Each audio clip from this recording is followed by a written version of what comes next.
Well, hello, John Stallard, CEO of Warlord Games here again. And as you can see, I brought some of my models with me to show off.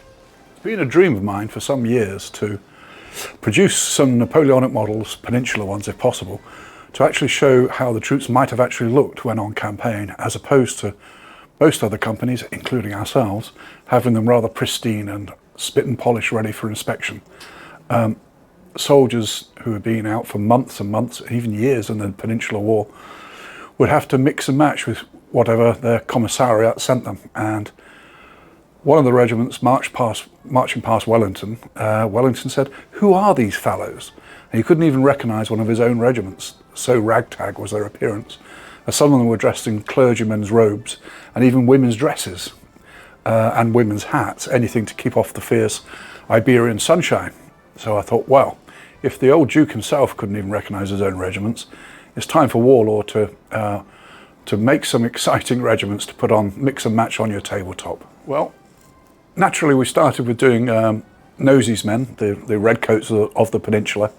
And you see down here, we have the 3rd Battalion of Detachments. Now, detachments were formed from broken up British regiments, crocs, invalids, deserters, men who have lost their regiments, and they were formed into fighting battalions, and there were certainly 2 fighting out in the Peninsula, but we've invented a 3rd one called the Fighting Crocs, as opposed to Wellington's Fighting Cocks, as he described them, valiant soldiers.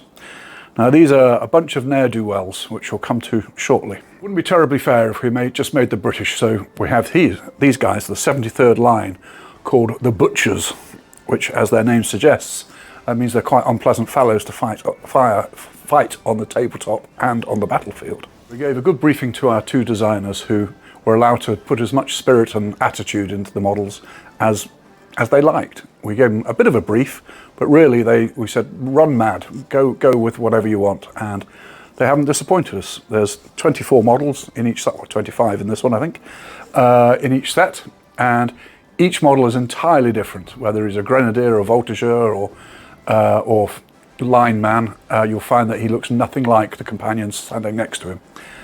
Examples would be, mixed in with the British, there's actually a Highlander, a chap who's either lost his regiment, maybe he's even lost his trousers and has had to put on a kilt.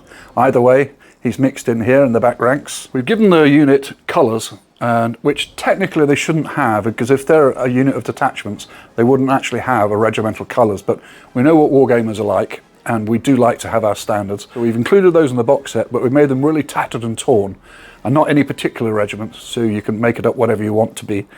But so the 2 ensigns there, 2 young ensigns, one taking a pinch of snuff and in the front rank.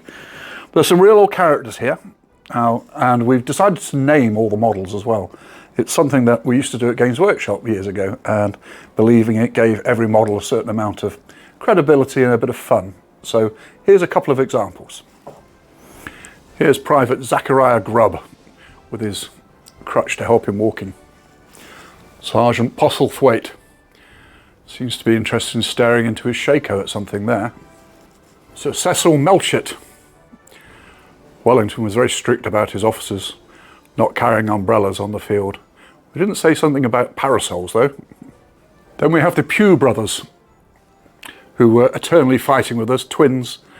They were fighting so much that, like husband and wife, that a sergeant ordered him to wear a lady's hat from now on.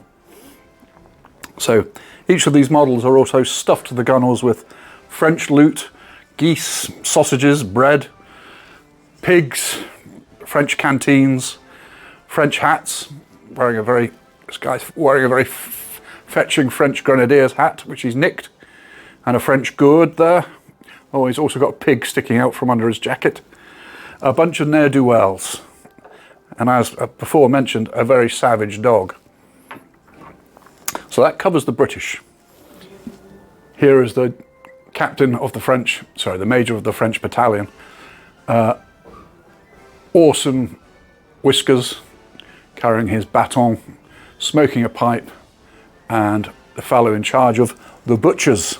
How did they get their name? Well, these unfortunate fellows, the 73rd Regiment, they were captured by the Spanish at one of the few Spanish victories at Baylen, where the French were surrounded by superior Spanish forces, and many of them were forced to surrender. Well, many of them, I'm sure, would have thought that they should have fought to the death, because what happened to them was they were put in the Spanish hulks as prisoners and had a terrible time sweating away and dying in these Spanish hulks, until one night they murdered their sentries and made it away. Finding their way back to the French army, they stuck together and formed a desperate crew and earned a terrible reputation, particularly if they were fighting Spanish troops. They had no mercy fighting against them. And they only really found troops who could match them when they came across the 3rd Detachment. And so the two have got previous form. So much so that even the 2 dogs, Fifi, the small but vicious poodle, and our fellow here, they even fought a battle in the open, all of which is revealed in the information sheet that we put in each of these 2 box sets. We can't let the 95th Rifles have all the fun, so this fellow here, he's killed a 95th Rifleman, stolen his cap, and even better, stolen his Baker rifle as well, which he's having as a trophy there. A lot of the Frenchmen are carrying food and wine. Of course, they're French. This fellow, who's the bugler from the Voltigeur Company, has got his loaf of bread secured to his bayonet. A string of garlic down there. Not that I would like to caricature them in any way, you understand. Cast in Warlord resin. These are superb models, they really are. And I know a lot of you will want either one or the other or both regiments in your armies. They really are terrific fun, and that's what Wargaming is all about.